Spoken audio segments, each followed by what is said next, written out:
Hey there, this is Daniel, and I've been working on this bus tracker and train tracker app for public transportation here in Chicago, where I live. There's a video about how I moved it from a Create React app to a Next.js app, and we got that completed. You can check that video out later. But in this video, I'm going to show you how you can use data that you're pulling in to make some style changes. So let me switch cameras here, and this is my code. This is the site here that we've been working on. This is just a real-time bus tracker. This section here, you can like pick your route and then the direction that you're going and then the stop that you're at, and then it will actually bring up bus times down here below. The reason why it's below is because I actually forked this project from a person that already set this stuff up. I just kind of added some styling to it. But I was more interested in showing these times of here's the trains, here's the buses that are coming. So that's the reason why it's kind of a little wonky here, but nonetheless, it works for me. I'm just kind of using this as an opportunity to play around with the API that is for this public transportation. So I set up a CSS class that basically has an animation where one of these cards that I'm calling cards pulses when it's due. As you can see here, the Forest Park bound train is due. That'll probably change here in like a minute or two because it'll actually go by and leave, and then next will pop up this 9-minute one. So I'm thinking about having this display on like a tablet in my kitchen, and so as I walk out the door I can kind of glance and see when the next train is or when the next bus is. And this is nice because that already works. I got the times, I got the weather here. It's not currently this is just kind of dummy content, so I don't hit the weather API all the time when I'm developing and always refreshing. But here we have these two due trains, and I kind of want to just draw more attention to these two things right here, so I can even further just quickly glance. Oh, see there, they disappeared. Now we're on our way. So I better do this in 9 minutes so I can actually show it to you. So I'm going to go over to my code, and here's my component that pulls in the train times. Essentially, here's the API URL with my key, and then it fetches it and then puts the response into state by this set trains, and then that is displayed down here, the data. So I'm curious, basically I'm going to take the information basically when it says when the train time says due, then add a class. I already created that class in my CSS, so here is the prediction class, which is like the cards. And then I have also, if the class is due, then add this animation, which is right here that I created with these keyframes, which basically just scales it oh so slightly. Like it starts at 1 and then goes 0.02 larger and then back to 1. So it just kind of has this like pulsing just this pulse, hence why I called it pulse. So basically, now that I have this class set up, I basically need to add that class whenever it's due, and then take away that class whenever it's not due, whenever it's 7 minutes away. So we're going to do that now. So I'm looking here, and I'm trying to look through my code where the times are. I've labeled them what I think are very well. So this class name here, prediction time, is what it is. This is kind of interesting. It's been a bit since I've went on this project. So I use this thing called CleanTime, this function, where I basically take in the time that the API gives me, and I do some math, and I basically put it into minutes because it comes back the time on the clock that it is coming. So like it's coming at 11:42 a.m., but I basically convert it into minutes. Basically just like subtract from the current time, and then I get 7 back, and so I throw it through that functionality, which is very interesting. You can check this code out on my GitHub profile. I'll also have a link in the description below, so you can check that out. There might be some minor, well, maybe major changes depending on when you look at it, but this information will always be in this repo. So I'm basically seeing this train time, arrival time. If it's less than 2, then show the word do. So I feel like I can just like make a ternary operator up here and add the class name. What I like to do is take this out. Whoa, I took way too much out.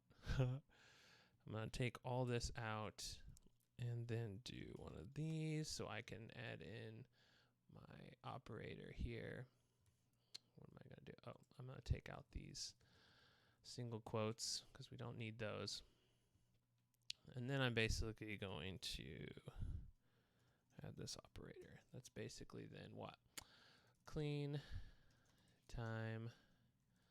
train arrival time. If that is less than 2, then signifying with the question mark, then I'm going to add, then I'm just going to add the word do in the class, and then else, meaning if it's greater than 2, then I'm just going to do null. Will that do it? Maybe. Probably.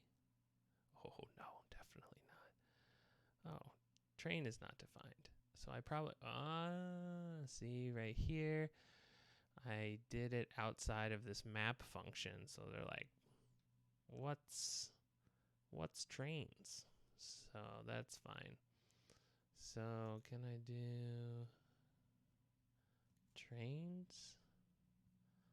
This is debugging right here. Oh, split. Okay. Can I just do data split T? So something with my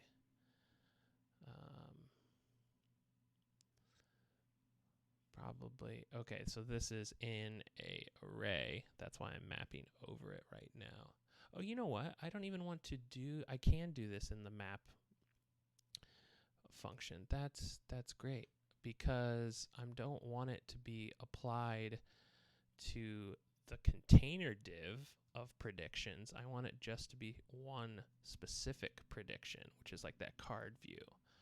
So that's great. So I can actually do this idea that I had, but I just did it in the wrong place. This makes sense. This is why we make videos, so we can figure it out. Okay, so now I'm going to do this with this guy. I'm missing something. Oh, I'm missing a closing bracket here. So now I can take this out, so it just says train. Let's save that and see what happens. Okay, cool. All right, probably to speed up this process and not wait 5 minutes, I'm going to just inspect this element and see if I can just add the word do to this prediction. Oh, it actually adds the word null. That's not what we want. Let's just add do. Oh, look at that. So now I added the class do, and now you can see it like just pulsing away. It just refreshed all the data, so that's why now my prediction went away, or my do class. Okay, cool. So now if I just refresh, it'll go back to the way it was. So we can see here when this O'Hare bound train goes from 2 minutes to do, then it should pulse. So this is very interesting because now you can take styles and change it depending on the data that you're coming in. So now that you've already consumed an API or any piece of information, if you have a database set up and you're bringing that data in, then you can start making decisions. And I like JSX for this reason. Oh, look at that. See, the O'Hare bound train changed to do, and now it's like, hey, you need to leave now. That's awesome. Cool. I think another thing that can be applicable that people think about is like I run across things that are that could be solved by this data. I run into a lot where things are like could be plural, like the words could be plural. So like this example, like I have this title that says Forest Park Trains, O'Hare Trains. I could change that essentially where I could just do this ternary operator where, I don't even need to do that, where it could be like, we could just get rid of that S, put it right up against the word train, and then I could just like say something like, you know, trains are less than 2, then with the question mark, then put nothing, or if it's more than 2, then you add an S. I don't know if that will actually work, but maybe, yeah. I guess it might not. But then, so then if there's just one train, it literally will then say Forest Park Train. So that's just something that you can think about as you're consuming data and thinking more on the front end side of things. Look at that, 2 do's just like going at it, like which train you're gonna go to. Get on it right now. That's great. But that's just something that you can think on to further the user experience of your app or website that you're working on, to take in some data and make design decisions based on that data. So as they change, and as you notice, because this is a React app, I didn't have to refresh the page. Just when that data comes in, it changes it adds that class for do, and then adds the CSS that it then shows this pulsing keyframe setup, which is pretty cool. So that's what I wanted to show you today. Like I said, if you want to take a look at the code, it'll be linked in my GitHub profile.